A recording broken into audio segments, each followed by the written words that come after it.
मेरा पूरा देश सुन रहा है। राष्ट्र की आवाज 140 करोड़ लोगों की एक ही आवाज, आपके साथ मैं हूं सरफराज। मैं सरफराज सैफी आपको बताना चाहता हूं, संसद से सांसदों के सस्पेंशन का सिलसिला एक हफ्ते से लगातार चल रहा है और इसी सिलसिले में लोकसभा के स्पीकर ओम बिरला ने सदन की अवमानना के मामले में बुधवार को एक बार फिर 2 सांसदों को सस्पेंड कर दिया।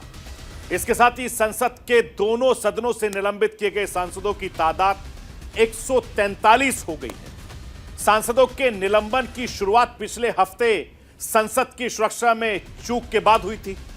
संसद में सुरक्षा चूक का यह मामला अब धीरे धीरे अपमान में बदलता जा रहा है। सत्ता पक्ष और विपक्ष दोनों कह रहा है कि लोकतंत्र शर्मिंदा है। दोनों ही अब इसको लेकर 2024 की सियासी पिच की तैयारी करने में लग गए हैं। कैसे, ये राष्ट्र की आवाज के जरिए आपको समझाने की कोशिश करूंगा। संसद की सुरक्षा में चूक और उसके बाद सांसदों का निलंबन, दोनों ही मुद्दों के साथ सरकार के खिलाफ विपक्ष की सबसे ताजा लड़ाई की शुरुआत हुई है। लेकिन निलंबन के बाद संसद परिसर में विरोध प्रदर्शन के दौरान जो हुआ, उसके बाद सत्ता पक्ष हमलावर हो गया और विपक्ष अपनी ही लड़ाई में घिर गया। यानी 2 दिन पहले तक जो विपक्ष फ्रंट फुट पर खेल रहा था, अब वो अचानक बैक फुट पर चला गया। विपक्ष की एक जरासी सी चूक हुई और पॉलिटिकल सिनेरियो का पूरा चेंज हो गया।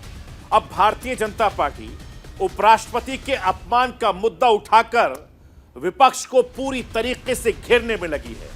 कैसे, आज आपको राष्ट्र की आवाज के जरिए बताने, दिखाने, समझाने की कोशिश करूंगा। नए संसद भवन में सांसदों के निलंबन के मामले में नया इतिहास रचा गया है। किसी सत्र में एक इतने सारे सांसदों को इतिहास में अभी तक सस्पेंड नहीं किया गया है और शीतकालीन सत्र में लोकसभा और राज्यसभा को मिलाकर अब तक 143 सांसद सस्पेंड किए जा चुके हैं, जो अपने आप में एक रिकॉर्ड है। ऐसे में मैं आपको संसदीय इतिहास की सस्पेंशन की वो घटनाएं भी बताना चाहता हूं जब एक साथ में दर्जनों सांसदों को सस्पेंड कर दिया गया था। मैं राष्ट्र की आवाज के जरिए आपको यह भी समझाने की कोशिश करूंगा। मैं अपने हिंदुस्तान के कोने कोने की आवाज को दिल्ली तक पहुंचाता हूं, दिल्ली की आवाज को देश दुनिया के कोने कोने तक पहुंचाता हूं। नेताओं की आवाज को मैं आम लोगों तक पहुंचाता हूं, आम लोगों की आवाज को मैं अपने देश के हुक्मरानों तक पहुंचाता हूं। आपकी आवाज से मिलती है मेरी आवाज और बन जाती है राष्ट्र की आवाज।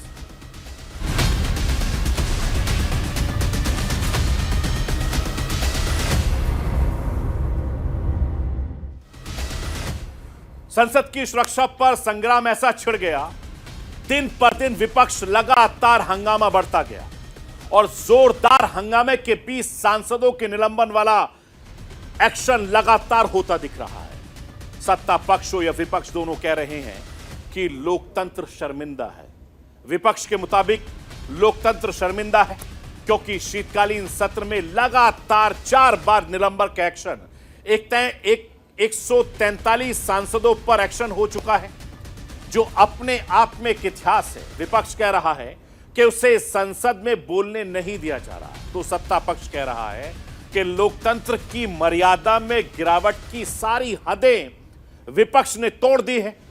जो सदन के बाहर राज्यसभा के सभापति को मिमिक्री करते हुए मजाक उड़ा रहे थे, मैं राष्ट्र की आवाज के जरिए आपको सत्ता पक्ष और विपक्ष के नेताओं को सुनवाना चाहता हूं। आप सुनिए वो क्या आपस में कह रहे हैं।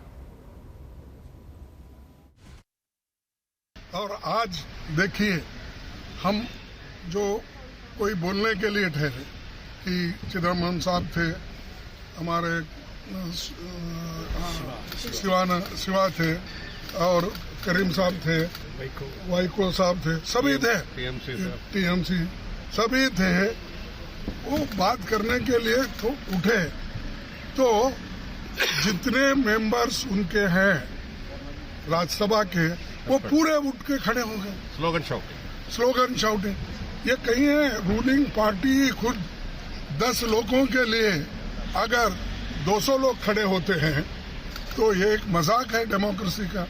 और डेमोक्रेसी को खत्म करने के लिए ऐसे जो प्रेसिडेंट्स वो क्रिएट कर रहे हैं। यही कांग्रेस की शुरू से खूबी रही कि बांटने का काम करना जाति धर्म संप्रदाय के नाम पर, और जब जब मौका मिला हर बार उनको अवसर मिला। आखिरकार सदन तो चर्चा के लिए ही है, सदन में चर्चा क्यों नहीं विपक्ष होने दे रहा? क्यों प्ले कार्ड लेके तख्तियां लेके वेल में कूद पड़ते हैं और खड़गे जी क्यों नहीं उस समय रोकते हैं? क्यों नहीं चर्चा करते हैं?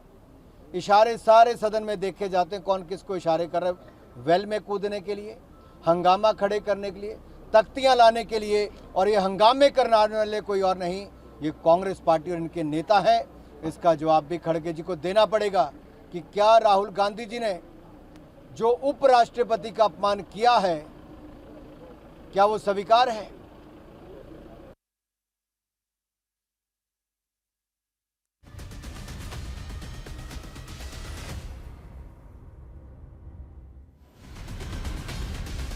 और सबसे बड़ा सवाल यह है कि नौबत यहां तक कैसे आई, कैसे सांसदों के निलंबन का इतिहास बन गया। 13 दिसंबर को संसद पर हमले की 22वीं बरसी थी। संसद के शीतकालीन सत्र के दौरान एक बड़ा हादसा हुआ। 2 युवक संसद की दर्शक दीर्घा में कूदकर बेल में पहुंच गए, हंगामा किया, नारेबाजी की, और इन लड़कों ने कलर स्प्रे में हवा उड़ा दी। सांसद भी दहशत में आ गए। किसी तरीके से दोनों युवकों को पकड़ लिया गया सांसदों ने और सुरक्षा बलों के हवाले कर दिया। इस पूरे मामले को लेकर संसद की सुरक्षा का उल्लंघन बताया गया था। पुलिस ने देश विरोधी धाराओं के तहत मामला लिया, एक्शन लिया। जांच फिलहाल चल रही है। लेकिन 2024 के लोकसभा चुनाव से पहले विपक्षी सांसदों ने संसद में सुरक्षा चूक को बड़ा मुद्दा बनाने की एक रणनीति बनाई। केंद्रीय गृह मंत्री अमित शाह सदन में बयान देने की मांग कर रहे थे। अगले दिन यानी 14 दिसंबर को संसद की कार्रवाई शुरू हुई तो दोनों सदनों में सुरक्षा चूक का मामला गूंजने लगा। मैं आपको यह बताना चाहता हूं, स्पीकर और सभापति के सदन की कार्रवाई में खलल डालने के आरोप में 14 सांसदों को सस्पेंड कर दिया गया। इसमें 13 लोकसभा के थे, 1 राज्यसभा का सदस्य था। उसके बाद 18 दिसंबर को एक बार फिर से सदन की कार्रवाई शुरू हुई। हंगामा बढ़ा, विपक्ष हमलावर रहा। एक बार फिर कार्रवाई का चाबुक चल गया। इस बार दोनों सदनों से सीधे 78 सांसदों का निलंबित कर दिया गया। इसमें 33 लोकसभा के सांसद थे, 45 राज्यसभा के सदस्य थे और विपक्ष अपनी मांग पर लगातार अड़े रहा। 19 दिसंबर को शीतकालीन सत्र की कार्रवाई शुरू हुई। एक बार फिर से हंगामा हुआ। इस बार 49 सांसदों को सस्पेंड किया गया और ये सभी सांसद लोकसभा सदस्य थे। 20 सितंबर को 2 और सांसदों को सस्पेंड कर दिया गया। अब तक कुल मिलाकर 4 दिन में 143 सांसदों को निलंबित किया गया है। मैं आपको यह बताना चाहता हूं, लोकसभा हो या राज्यसभा, विपक्ष के एक भी बड़ा नेता इस सत्र में नहीं बचा है। सारे बड़े नेता सस्पेंड हो गए।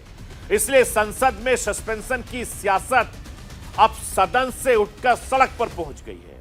लगातार विपक्ष संसद के बाहर सस्पेंशन को लेकर सांसद सदन परिसर में जमकर विरोध प्रदर्शन कर रहे हैं और विपक्ष के इस प्रदर्शन में कांग्रेस से लेकर विपक्ष के तमाम बड़े नेता शामिल हुए हैं।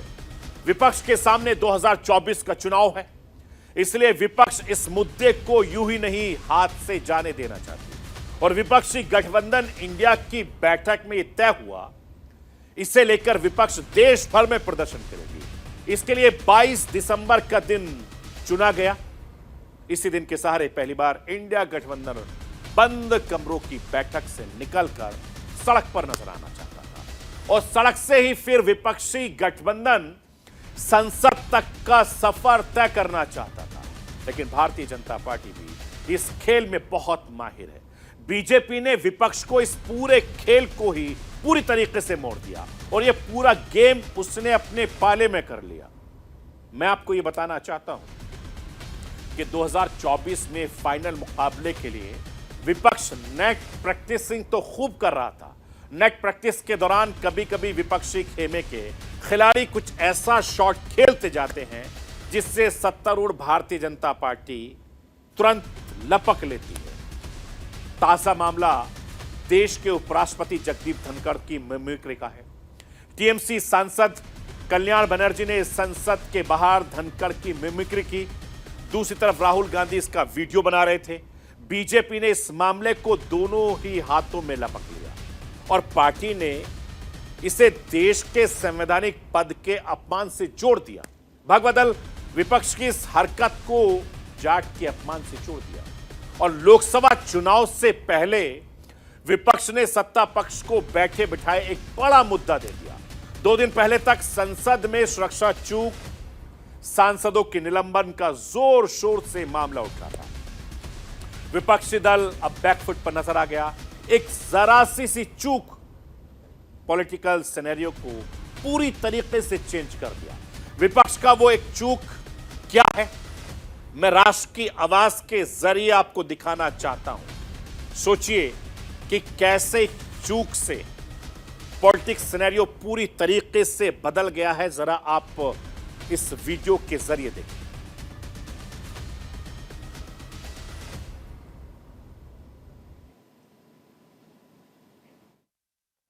सिंह जी, मेरी बात सुन लीजिए। जगदीप धनखड़ की कितनी बेइज्जती करो, मुझे कोई चिंता नहीं है। भारत के उपराष्ट्रपति की, किसान समाज की, मेरे वर्ग की मैं पूरी आहुति दे दूंगा हवन में। मैं खुद की परवाह नहीं करता।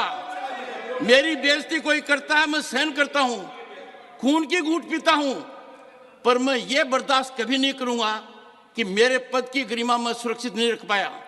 इस सदन की गरिमा को सुरक्षित रखना मेरा काम है। इस पद की गरिमा रखना मेरा काम है। आप अंदाजा नहीं लगा सकते क्या हुआ है। मैं आपको यह बताना चाहता हूं कि मिमिक्री कांड के बाद जो विपक्ष फ्रंट फुट पर खेल रहा था, अब भारतीय जनता पार्टी उससे बैकफुट पर धकेल दिया है। बीजेपी विपक्ष की हर चूक को लपक कर आगे लगातार बढ़ता जा रहा है, जो उसे सियासी तौर पर फायदा पहुंचाता है। राज्यसभा में तो आज केंद्रीय संसदीय मंत्री प्रहलाद जोशी ने साफ साफ इसे उपराष्ट्रपति की गरिमा से जोड़ दिया है। मैं राष्ट्र की आवाज के जरिए आपको प्रहलाद जोशी को सुनवाना चाहता हूं। सुनिए वो क्या कह रहे हैं।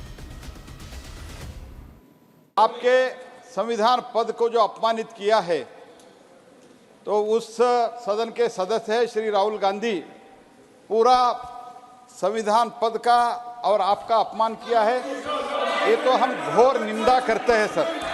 कल भी हमने इसका निंदा किया है। किसी वर्ग और समाज को ऐसे कलंकित करना बिल्कुल ठीक नहीं है सर। जहाँ तक मैं देख रहा हूँ, सुना हूँ, पढ़ा हूँ और देखा हूँ, 20 वर्ष से मैं इस पार्लियामेंट में हूँ सर। ये पहली बार इस लेवल तक जा रहा है कि इसका हद ही नहीं है सर। मैं आपको यह बताना चाहता हूं कि इस मिमिक्री कांड के पीछे भारतीय जनता पार्टी की रणनीति क्या है, वो भी समझ लीजिए। मैं राष्ट्र की आवाज के जरिए आपको बीजेपी की रणनीति बताना भी चाहता हूं, समझाना भी चाहता हूं। जरा इसको समझिए। भारतीय जनता पार्टी ने उपराष्ट्रपति की मिमिक्री को जाति से जोड़कर बड़ा दांव चल दिया। कांग्रेस नेता राहुल गांधी देश में ओबीसी जनगणना की मांग कर रहे थे। इसी मुद्दे पर कांग्रेस ने राजस्थान, मध्य प्रदेश, छत्तीसगढ़ में विधानसभा चुनाव लड़ा, लेकिन पार्टी इन तीनों राज्यों में हार गई और कांग्रेस इस मुद्दे को उठाकर बीजेपी के ओबीसी वोट बैंक में सेंध लगाने की कोशिश की। भारतीय जनता पार्टी को लेकिन पार्टी को इसका फायदा नहीं हुआ। बीजेपी उपराष्ट्रपति के अपमान को ओबीसी से जोड़कर अपने वोटर को बड़ा संदेश देने की कोशिश कर रही है। 2024 के चुनाव में पार्टी जब उतरेगी तो उसे अपने इन वोटरों से फिर एक बार फिर से मजबूत साथ की उम्मीद होगी। मैं आपको यह बताना चाहता हूं कि बीजेपी इसके अलावा अपने सबसे बड़ी ताकत हिंदुस्तान के प्रधानमंत्री नरेंद्र मोदी को इस मुद्दे में ले आई है। प्रहलाद जोशी ने राज्यसभा में कहा, ऐसा पहली बार नहीं है कि विपक्ष इस हद तक गया हो। विपक्ष ने बार बार संवैधानिक पद पर बैठे लोगों को अपमानित किया है। प्रधानमंत्री नरेंद्र मोदी को 20 साल तक अपमानित किया है क्योंकि वो गरीब तबके से आते, ओबीसी थे, इसीलिए वो ऐसा करते थे। और यही नहीं, प्रधानमंत्री बनने के बाद भी नरेंद्र मोदी को अपमानित किया गया। बीजेपी को यह अच्छे से पता है कि 2024 के चुनाव में पीएम मोदी का चेहरा विपक्ष पर बहुत भारी पड़ने वाला है और विपक्ष के पास नरेंद्र मोदी की टक्कर का अभी तक कोई चेहरा नहीं है। पीएम मोदी के अपमान के मुद्दे को लेकर सामने लाकर बीजेपी अपने वोटर्स की गोलाबंदी की है और इसको मजबूत करना चाहती है। कल्याण बनर्जी के बयान की मिमिक्री के बाद विपक्ष पूरी तरीके से बैकफुट पर है और खुद बनर्जी ने कहा कि उनका मकसद किसी को आहत करना नहीं था, वो मिमिक्री को आर्ट से जोड़कर कर रहे थे। कांग्रेस सांसद राहुल गांधी पश्चिम बंगाल के मुख्यमंत्री ममता बनर्जी के पास मिमिक्री को लेकर कोई जवाब नहीं है। मैं राष्ट्र की आवाज के जरिए इन दोनों बड़े नेताओं को सुनवाना चाहता हूं, सुनिए वो क्या कह रहे हैं। क्यों आप ऐसा बात करते हैं? हम तो रेस्पेक्ट करते हैं सबको ना, एक डिसरेस्पेक्ट का कोई बात नहीं होता है। इसको जस्ट पॉलिटिकली कैजुअली, आपको तो पता भी नहीं चलता अगर राहुल जी वीडियो में तो छवि नहीं तुलता तो। आप समर्थन कर रहे हो, इसका मतलब आप समर्थन कर रहे हो इसका समर्थन कर रहे हो। बंगाल छोड़ के मैं आज पे कोई बात में टिप्पणी नहीं करेंगे। वहाँ पे एमपीज बैठे हुए थे, मैंने उनका वीडियो लिया, मेरा वीडियो मेरे फोन पे है, मीडिया दिखा रहा है, मीडिया कह रहा है, मोदी जी कह रहे हैं, किसी ने कुछ कहा ही नहीं है। अपनी कास्ट भी लिया है सर, किसी ने कुछ नहीं वहाँ पे किसानों का अपमान किया। नहीं सुनिए, देखिए वहाँ पे हमारे 150 एमपीज को बाहर फेंक दिया है, ठीक है। उसके बारे में मीडिया में कोई चर्चा नहीं हो रही है, ठीक है। उनको आपने पार्लियामेंट से बाहर उठा के फेंक दिया, उसकी कोई चर्चा नहीं हो रही है। अदानी जी पे कोई चर्चा नहीं हो रही है। राफेल पे फ्रांस ने कहा है कि भैया इन्वेस्टिगेशन नहीं अलाउ हो रहा, उस पर कोई चर्चा नहीं हो रही है। बेरोजगारी पे कोई चर्चा नहीं हो रही है। हमारे एमपीज वहां पे दुखी हैं, बाहर बैठे हुए हैं, उन पे आप चर्चा कर रहे हो। मैं आपको यह बताना चाहता हूं कि किसी संवैधानिक पद पर बैठे बड़े शख्स की संसद भवन के अंदर मिमिक्री करने की जरूरत क्या थी, ये एक बड़ा सवाल है। और सबसे बड़ी बात यह है कि विपक्ष के नेता बैठे बिठाए बार बार बीजेपी को ऐसा मुद्दा देते हैं जिसके बाद वो बैकफुट पर आ जाते हैं। मिमिक्री के हथियार के जरिए भारतीय जनता पार्टी 2024 का चक्रव्यूह बनाएगी। फिलहाल विपक्ष को इसकी काट खोजनी होगी। मैं आपको यह भी बताना चाहता हूं कि संसद में विपक्षी सांसदों के निलंबन का सिलसिला लगातार जारी है।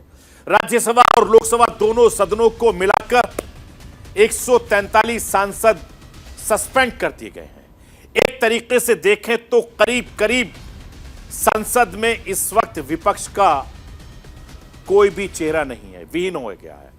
यह इतिहास का सबसे बड़ा सस्पेंशन का मामला है और सांसदों के निलंबन के सारे रिकॉर्ड टूट गए हैं, क्योंकि इससे पहले साल 1989 में एक दिन में 63 सांसदों को निलंबित किया गया था।